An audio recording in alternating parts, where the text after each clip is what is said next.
नमस्कार मित्रांनो, TIT सिरीजप्रमाणेच ही Maharashtra BEd CET series आपण आजपासून सुरू करत आहोत. तर अजिबात वेळ वाया न घालवता आजच्या आपल्या या पहिल्या व्हिडिओला सुरुवात करूया. डायरेक्शन्स 1 ते 4 पर्यंतच्या प्रश्नांसाठी in each of the following questions a series is given with one term missing. Choose the correct alternative from the given ones that will complete the series. ठीक आहे, तर एक आपल्याला संख्या मालिका दिलेली आहे आणि त्यामध्ये एक टर्म मिसिंग आहे, ती आपल्याला शोधायची आहे. 3, 4, 7, 11, 18, 29 अशा पद्धतीने वाढत जाणारी एक सिरीज आपल्याला दिसत आहे. तर यावरून आपण ह्या कोणता सहसंबंध या ठिकाणी बसतोय ते आपण बघूया. पहिल्यांदा ही सर्व संख्या मालिका आपण लिहून घेऊ. 3, 4, 7, 11, 18 आणि 29. ठीक आहे, तर 3 अधिक 1 4. सर्वात बेसिक क्रायटेरिया म्हणजे फरक काढणे. 3 अधिक 1 4, 4 अधिक 3 7 अधिक 4 11 अधिक या ठिकाणी आपण जर केले तर 7 18 होतात आणि 7 18 अधिक 11 बरोबर 29 होतात.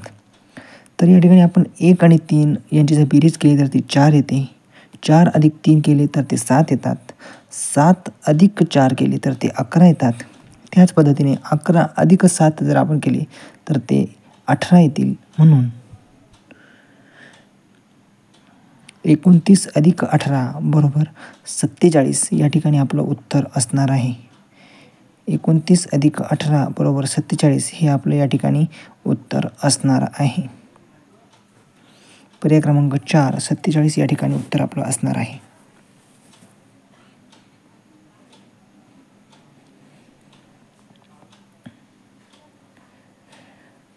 तर या ठिकाणी मित्रांनो अक्षर मालिका या ठिकाणी दिलेली आहे. जर आपण व्यवस्थित या अक्षर मालिकेकडे बघितलं तर आपल्याला हे लक्षात येईल की या ठिकाणी ह्या चार्टची काही आवश्यकता नाही आहे. कारण जर आपण प्रत्येक शब्दाचं पहिलं अक्षर या ठिकाणी बघितलं, प्रत्येक शब्दाचं पहिलं अक्षर जर आपण या ठिकाणी निरखून बघितलं तर लक्षात येईल की ए आणि सी मध्ये एक अक्षर सोडलं आहे, बी सोडला आहे आणि सी घेतला, डी सोडून ई घेतला आहे. त्यामुळे एफ सोडून आता जी येणार, एफ सोडून या ठिकाणी येणार जी. त्यामुळे दुसरा आणि चौथा पर्याय ज्यामध्ये जी नाही आहे ते या ठिकाणी येणार नाही. दुसरा आणि चौथा पर्याय जो आहे त्यामध्ये जी नाही आहे त्यामुळे तो येणार नाही. सेम ॲज इट इज जर आपण प्रत्येक शब्दातील दुसरं अक्षर बघितलं तर तेही त्याच पद्धतीने एक मधलं अक्षर गाळून जी नंतर एच गाळून आय, जे गाळून गे, एल गाळून पुढे येणार आहे आता एम, जी नंतर येणार आहे एम. त्यामुळे तिसऱ्या पर्यायामध्ये जी नंतर आहे एन, त्यामुळे हा पर्याय देखील या ठिकाणी चुकलेला आहे. म्हणून आपलं उत्तर येणार आहे पर्याय क्रमांक 1 GMSYE हे या ठिकाणी उत्तर येणार आहे. जोपर्यंत आपलं उत्तर येत नाही तोपर्यंतच शोधायचं आहे.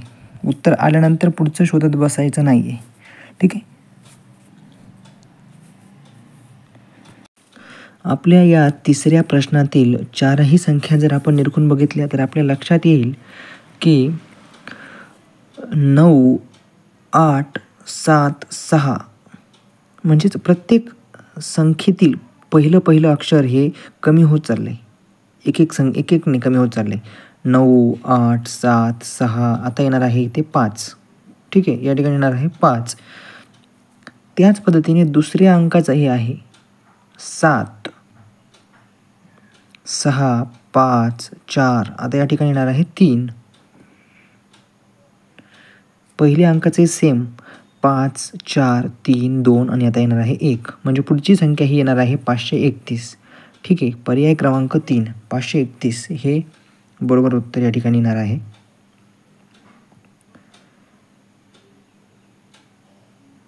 आता आपण वळतोय आपल्या पुढच्या म्हणजे चौथ्या प्रश्नाकडे. 8 24 12 18 आणि 54 यामध्ये जी चौथं पद गाळलेलं आहे ते आपल्याला शोधायचं आहे. चला तर मग याच्यामध्ये सहसंबंध प्रस्थापित करण्यासाठी आपण ही जी अंकमालिका आहे ती पुन्हा एकदा व्यवस्थित लिहून घेऊया. 8, 24, 12 मध्ये एक जागा सोडून 18 आणि 54. या ठिकाणी 8 गुणिले 3 बरोबर 24 भागिले 2 भागिले 2 बरोबर 12. पुन्हा 12 गुणिले 3 जर आपण केलं तर या ठिकाणी येईल 36. ते दाखवण्यासाठी आपण पेनचा रंग हिरवा करून घेऊ. 36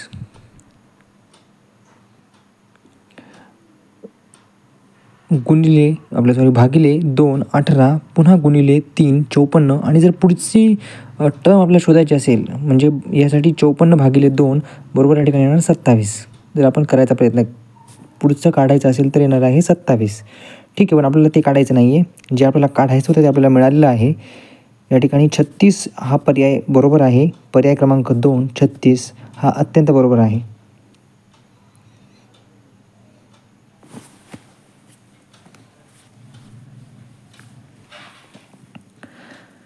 पुढचा जो प्रश्न आहे तो वयवारीचा प्रश्न आहे. तर हा प्रश्न सोडवण्याच्या अनेक पद्धती असतात, पण हा प्रश्न थोडा सोपा असल्यामुळे आपण याला एक अज्युम करून चालणार आहोत. बघा, Ashok's mother was 3 times as old Ashok 5 years ago. After 5 years she will be twice as old as Ashok. How old is Ashok today? ठीक आहे, तर अशोक आणि त्याची आई, अशोकसाठी ए आणि त्याच्या मदरसाठी एम घेऊया आपण. अशोकसाठी ए आणि त्याच्या आई म्हणजे मदरसाठी एम घेऊया, म्हणजे आपल्याला लक्षात येण्यास सोपं जाईल. इनिशियल्स समजा जर आपण अशोकचं वय आपण 10 वर्ष घेतलं तर त्याची आई त्याच्यापेक्षा तिप्पट मोठी आहे, म्हणजे ती 30 वर्षाची असेल. हे केव्हा आहे? 5 वर्षापूर्वी, म्हणजे आपण म्हणूया की काल. त्यानंतर आज त्याचं वय आहे 15 वर्ष, त्याच्या आईचं वय असणार आहे 35 वर्ष. जी पहिली टर्म होती ही काल असणार आहे, ही आहे आज, आणि ही असणार आहे उद्या. काल आज उद्या म्हणजे लगेच नाही बरं का, ते 5 वर्षापूर्वी, आज आणि 5 वर्षानंतर अशा पद्धतीने आहे. पण काल आज उद्या हे समजण्यासाठी सोपं जाईल म्हणून आपण तसं घेतोय. 10 नंतर 15 आणि 5 वर्षानंतरचं वय असणार आहे 20 आणि त्याच्या आईचं वय असणार आहे 40 वर्ष. ठीक आहे, तर वर म्हटलेलं आहे, तर वरती म्हटल्याप्रमाणे 5 वर्षानंतर त्याचं वय त्याच्या आईच्या निमपट असणार आहे, म्हणजे त्याच्या आईचं वय त्याच्यापेक्षा दुप्पट असणार आहे, जे की या ठिकाणी बसतं आहे. त्याचं वय 20 आणि त्याच्या आईचं वय 40 म्हणजे ते दुप्पट आहे. म्हणजेच त्याचं आजचं वय आपल्याला विचारलेलं आहे, how old is Ashok today, तर ते 15 वर्ष. म्हणजेच पर्याय क्रमांक 2 15 या ठिकाणी उत्तर बरोबर येणार आहे. ठीक आहे मित्रांनो, आता आपण वळतोय आपल्या पुढच्या प्रश्नाकडे.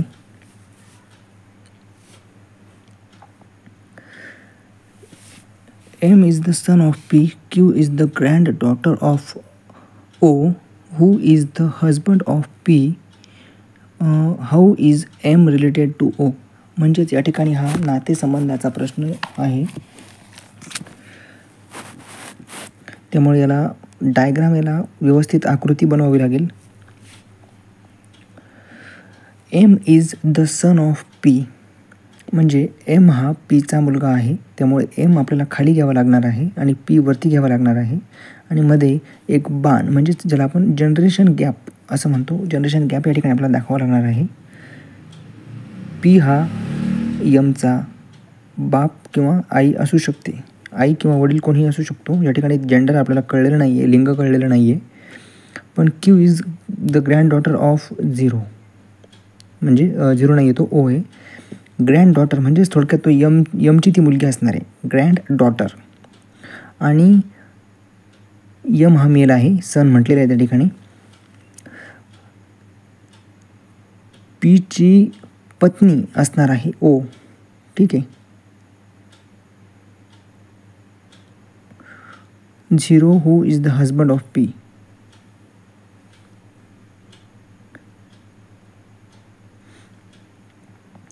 म्हणजे या ठिकाणी ही डायग्राम आपली पूर्ण झालेली आहे. मग how is M related to O, तर यम हा ओचा मुलगा आहे म्हणजेच सन. त्यामुळे पर्याय क्रमांक 1 सन हे उत्तर बरोबर येणार आहे.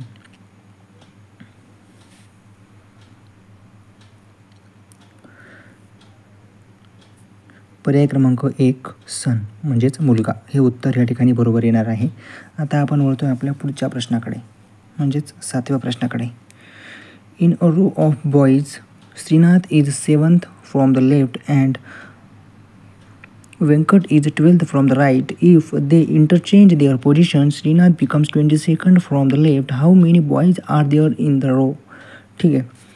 तर या ठिकाणी श्रीनाथ हा डावीकडून 7वा आहे. श्रीनाथ म्हणजेच यस घेऊया आपण, हा डावीकडून 7वा आहे. आणि व्यंकट त्याचा आपण व्ही घेऊया जो उजवीकडून 12वा आहे. व्यंकट हा उजवीकडून 12वा आहे. आणि त्यानंतर ते दोघं त्यांची पोझिशन इंटरचेंज करतात. म्हणजे यस श्रीनाथ व्यंकटच्या ठिकाणी जातो, व्यंकट श्रीनाथच्या ठिकाणी जातो. आणि हे केल्यानंतर श्रीनाथ डावीकडून 22वा होतो.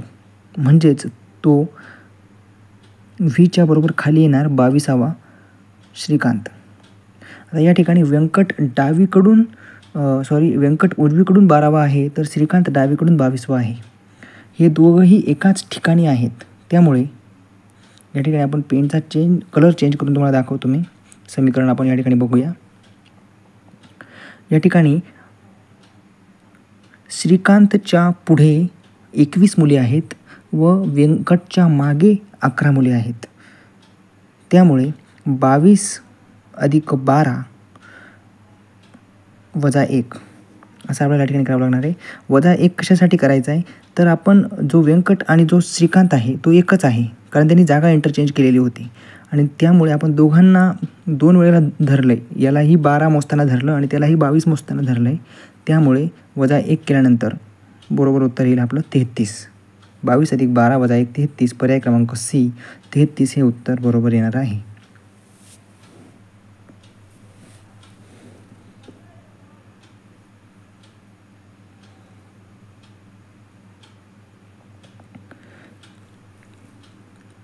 तर आपला पुढचा 8वा प्रश्न आहे. From the given alternative word select the word which cannot be form using the letters of the given word given impassionable. हा जो इम्पॅशनेबल शब्द आहे त्यापासून कोणता शब्द बनत नाही हे आपल्याला शोधायचं आहे. तर पहिला शब्द आहे इम्पॅसेबल. IMPASSABLE. IMPASSABLE हा शब्द या ठिकाणी बनतो. पहिला शब्द या ठिकाणी बनतो. दुसरा शब्द इम्पॉसिबल हा शब्द देखील या ठिकाणी बनतो. IMPOSSIBLE हा शब्द देखील बनतो. इम्पॅसिव्ह IMPASSIVE हा शब्द बनत नाही, कारण यामधला व्ही हा पर्यायात नाही आहे. इम्पॅशन हा शब्द तर सुरुवातीलाच दिलेला आहे. त्यामुळे पर्याय क्रमांक 3 इम्पॅसिव्ह हा शब्द या ठिकाणी बनत नाही, कॅनॉट बी फॉर्म. त्यामुळे इम्पॅसिव्ह हाच पर्याय या ठिकाणी योग्य असणार आहे. पर्याय क्रमांक 3.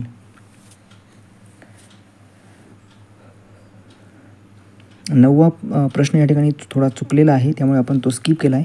10व्या प्रश्नाकडे आपण वळतो आहे. Which number is wrong in the given series. आता ह्या सिरीजमध्ये 9, 25, 50 आणि 81 या सिरीजमध्ये कोणती संख्या ही चुकलेली आहे ते बघण्यासाठी आपण बघू शकतो 9, 25, 50 आणि 81. ठीक आहे. तर यामध्ये कशा पद्धतीचं लॉजिक लागू शकतं आहे. सर्वात आधी ह्या संख्या आपण लिहून घेऊयात. 1, 9, 25, 50 आणि 81. आणि आपण मागे म्हटल्याप्रमाणे सर्वात बेसिक क्रायटेरिया हा त्यांच्यातला गॅप काढणे. 1 आणि 9 मध्ये गॅप आहे 8चा. 9 आणि 25 मध्ये गॅप आहे 16चा.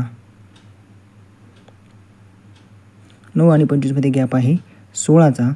त्याच पद्धतीने 25 आणि 50 मध्ये गॅप पाहिजे होता 24चा, परंतु तो झाला आहे 25चा. गॅप 25 आणि 50 मध्ये गॅप आहे 25चा. ठीक आहे. 25 आणि 50मध्ये जो गॅप आहे तो आहे 25चा, परंतु तो 25चा आपल्याला पाहिजे नव्हता, तो 24चा पाहिजे होता. तो जर गॅप 24चा या ठिकाणी असता तर संख्या आली असती 49 आणि मग त्या 49मध्ये 8 चोक 32 आपण मिळवले असते तर संख्या आली असती 81. म्हणजे या ठिकाणी जी जो चुकीचा शब्द आहे, चुकीची संख्या आहे ती आहे 50. ठीक आहे, चुकीची संख्या असणार आहे 50.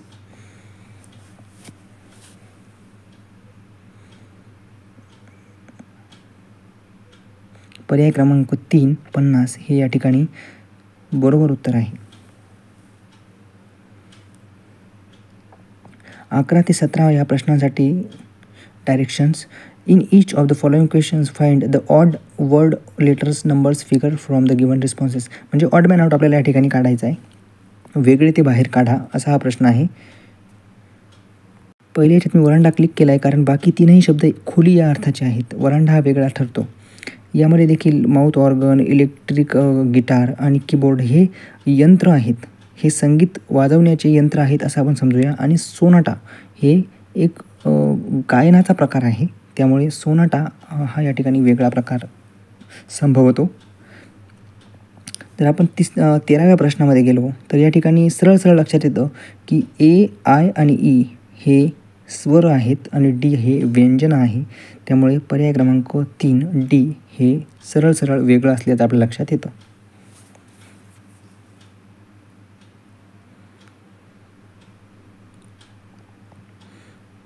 यासह आपण आता जातोय पुढच्या 14व्या प्रश्नाकडे. यासाठी मी चार्ट देखील या ठिकाणी लिहिलेला आहे. RNMP चार्टमध्ये आपण बघूया की R, N, M आणि P अशा पद्धतीने त्यांचे पोझिशन आहे. त्याच पद्धतीची पोझिशन आपण HDCFची पण बघूयात. HD, C आणि मग F. HDC आणि मग F. HDCF डबल आहे त्यामुळे ती पोझिशन सारखीच असणार आहे.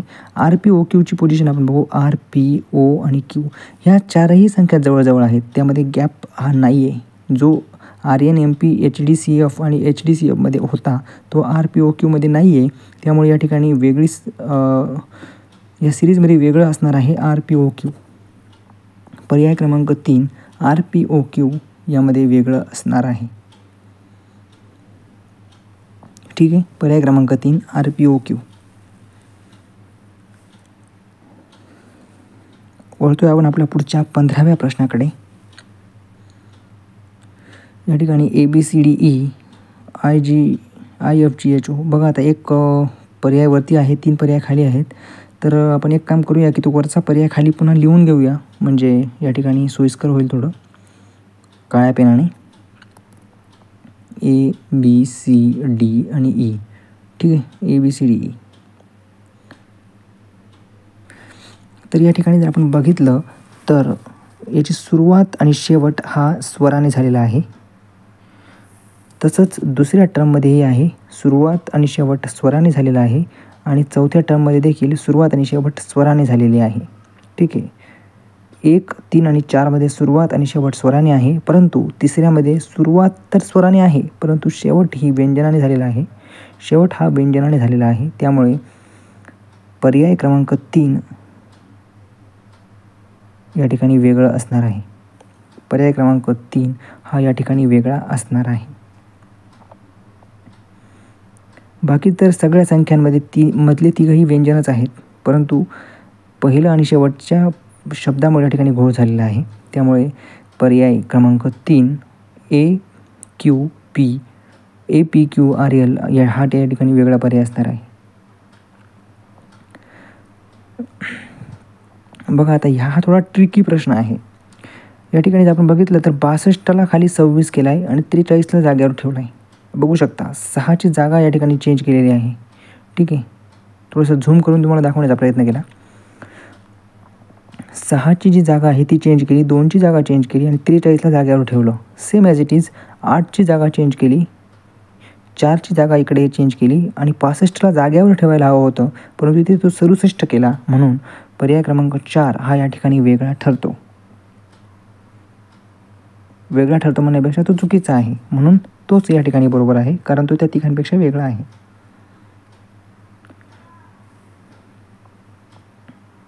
आता आपण वळतो आपल्या पुढच्या प्रश्नाकडे, म्हणजेच 17व्या प्रश्नाकडे. या ठिकाणी या दोन संख्यांचा विचार करता यांची बेरीज तर काही जुळत नाही आहे, पण वजाबाकी या ठिकाणी आपण करूया. बेरीज तर खूप लांब जाते आहे, पण वजाबाकी ते 49मधून जर 33 गेले तर खाली उरतात 16. 49मधून 33 गेल्यावर 16 उरतात. 62मधून 46 गेल्यानंतर देखील 16 उरतात. आणि 63मधून 87 गेल्यानंतर देखील 16च उरतात.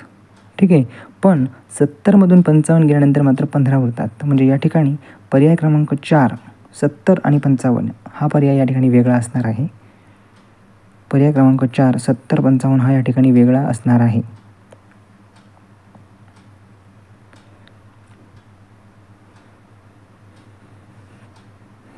आपल्या 18व्या प्रश्नामध्ये Peter walk 8 kilometers west and turn right and walk 3 kilometers. Again he turned right and walked 12 kilometers. How far is he from the starting point? म्हणजे दिशा ज्ञानाचा हा प्रश्न आहे. थोडक्यात सांगायचे तर दिशा ज्ञानाचा हा प्रश्न आहे. तर आपण सरळ काढायला घेऊया diagram. Peter walk 8 kilometre west, पश्चिमेला 8 किलोमीटर तो चालला. त्यानंतर टर्न राईट, उजवीकडे तो वळाला आणि 3 किलोमीटर चालला.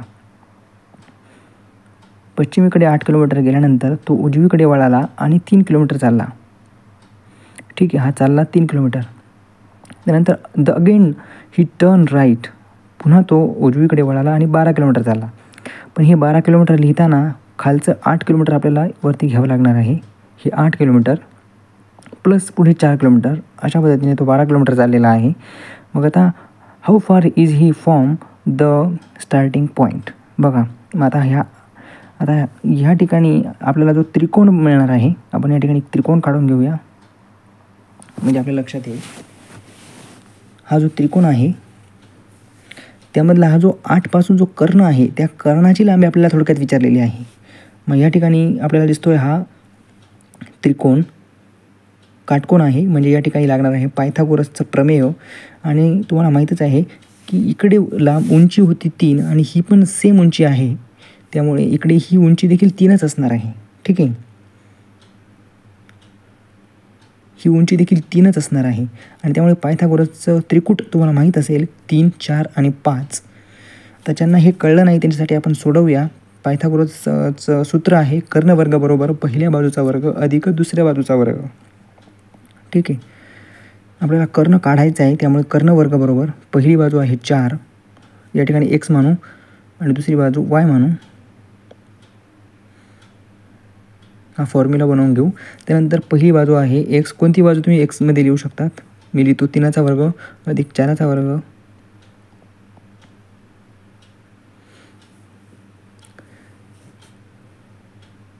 तीनाचा वर्ग 9 आणि 4चा वर्ग 16, म्हणजे त्यांची बेरीज झाली 25. म्हणजेच कर्ण वर्ग बरोबर 25. पण कर्णाचा वर्ग जर घालवायचा असेल तर दोघांचं वर्गमूळ घ्यावं लागेल. दोन्ही बाजूचं वर्गमूळ घेऊन वर्गमूळ कट आणि 25ला जर आपण वर्गमूळातून बाहेर काढलं तर ते येणार आहे 5. त्यामुळे कर्ण बरोबर 5 हे या ठिकाणी उत्तर असणार आहे. म्हणजेच पर्याय क्रमांक या ठिकाणी नाही आहे, कारण या ठिकाणी प्रिंट मिस्टेक झालेली आहे. पर्याय क्रमांक 4 हा 5 आहे. या ठिकाणी टाईप करताना थोडीशी चूक या ठिकाणी झालेली आहे, प्रिंट मिस्टेक. पर्याय क्रमांक 4 हा 5 आहे.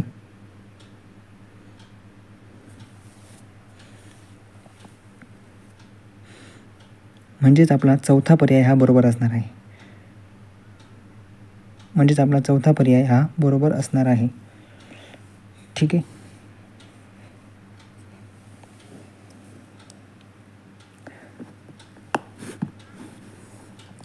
From the given answer figure, select the one in which the question figure is hidden embedded. ठीक आहे, म्हणजे लपलेली आकृती शोधायची आपल्याला या ठिकाणी. तर या ठिकाणी आपण जर निरखून बघितलं तर प्रश्न आकृती ही पहिल्याच आकृतीमध्ये आहे, कारण दुसऱ्या दोनही आकृत्यांमध्ये थोडंसं अंतर दिसत आहे. ते जे वर्तुळ आहे ते थोडं एका बाजूला कललेलं आहे, जे की पहिल्याच आकृती दिसत आहे. दुसऱ्या आणि तिसऱ्या आकृतीमध्ये ते सेंटरला आहे, त्यामुळे त्या ठिकाणी दुसरी आणि तिसरी आकृती येणार नाही आहे, त्यामुळे पहिलीच आकृती येणार आहे.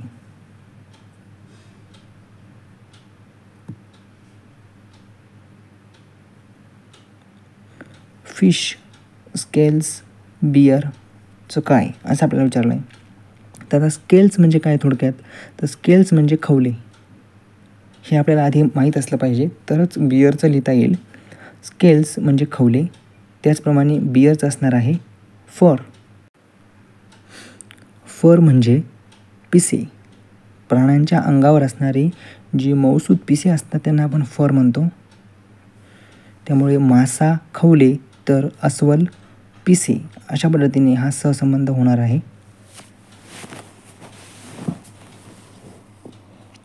तर आपल्या पुढच्या 22व्या प्रश्नामध्ये रायटर बरोबर पेन, तर आणखी पेन बरोबरच काय असं विचारलेलं आहे. म्हणजे 2 यांचा सहसंबंध एकाशी जोडायचा आहे, तो आपला पेंटरशी जोडणार आहे. नीडर येणार नाही, आर्टिस्ट येणार नाही, टीचर, कॅनव्हास, क्लास हे देखील येणार नाही आहे. तर रायटर पेन, पेन पेंटर अशा पद्धतीने हे येणार आहे. न्यूमरलचं काय हे UELRMN शिप आहे, तर ALGEBRAचं अल्जेब्राचं कशाशी असणार आहे. ठीक आहे, तर आपण जर नीट निरखून बघितलं, पहिले 2 शब्द NU जर बघितले तर N शेवटी आहे आणि U पहिल्यांदा आहे. सेम ME बघितला तर N जवळ M आणि U जवळ E. RLचं R इकडे, A इकडे, मध्ये L. म्हणजे न्यूमरल हाच शब्द उलटापालटा करून पुढे दिलेला आहे. मग ज्या पद्धतीने त्यांनी तो उलटापालटा केला आहे त्याच पद्धतीने आपल्याला अल्जेब्रा उलटापालटा करायचा. ठीक आहे, हा N सुरुवातीला होता, इकडे शेवटी गेला. मग A सुरुवातीला आहे, A शेवटी येणार. ठीक आहे, म्हणजे या दुसऱ्या पर्यायामध्ये A शेवटी नाही आहे, त्यामुळे तो पर्याय या ठिकाणी कटलेला आहे. दुसरा जो आहे या ठिकाणी U पहिला होता, तर या ठिकाणी L हा या ठिकाणी पहिला असणार आहे. मग उरलेल्या 3 पर्यायात L पहिला आहे. त्यानंतर जो G आहे तो A जवळ येणार आहे. जो तिसरा G आहे तो A जवळ येणार आहे. तर आपण बघूया, तर केवळ एकाच पर्यायामध्ये G हा A जवळ आहे, त्यामुळे एवढं सोडवल्यावरच आपलं उत्तर या ठिकाणी निघालेलं आहे. त्यामुळे बाकीचं सोडवण्याची आपल्याला आवश्यकता नाही आहे. पहिला आणि तिसरा पर्याय या ठिकाणी कट झालेला आहे, केवळ चौथाच पर्याय या ठिकाणी बरोबर येतो आहे. पुढचं सोडवण्याची आपल्याला आवश्यकता नाही आहे. पर्याय क्रमांक 4 या ठिकाणी बरोबर आहे. आपलं उत्तर या ठिकाणी आलेलं आहे. आपण आता वळतो आहे आपल्या पुढच्या प्रश्नाकडे.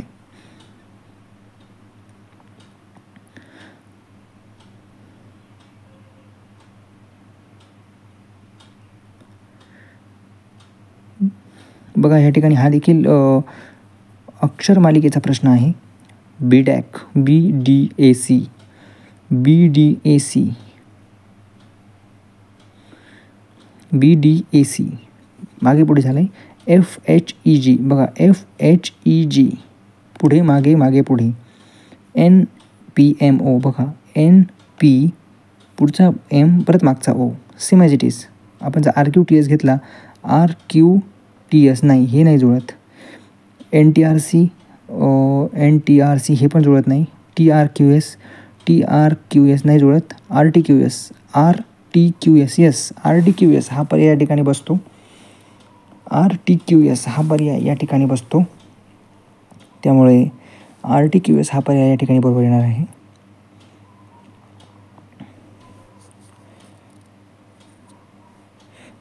सॉरी TRQS नाही तर RTQS. पर्याय क्रमांक 4 चुकून 3 वर दाबलं गेलं होतं. पर्याय क्रमांक 4 RTQS हा या ठिकाणी बरोबर येणार आहे. आणि जर 25वा पर्याय आपण बघितला,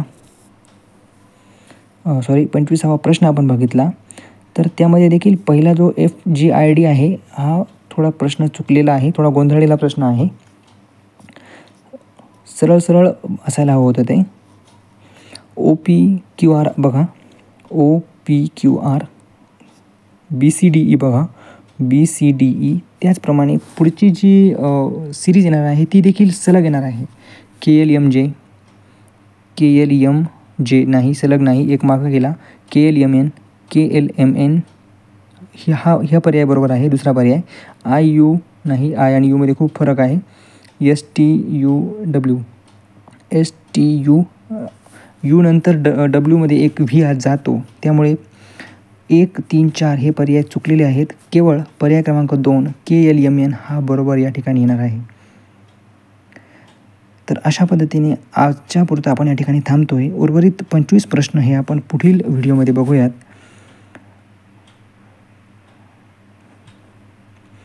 तर आजच्यासाठी आपण इथे थांबतो आहे. तुम्हाला व्हिडिओ कसा वाटला हे नक्की कळवा आणि आजच्या या 23 प्रश्नांपैकी तुम्हाला किती गुण मिळाले हेही नक्की सांगा. पुन्हा भेटूया पुढील व्हिडिओमध्ये. तोपर्यंत जय हिंद, जय महाराष्ट्र.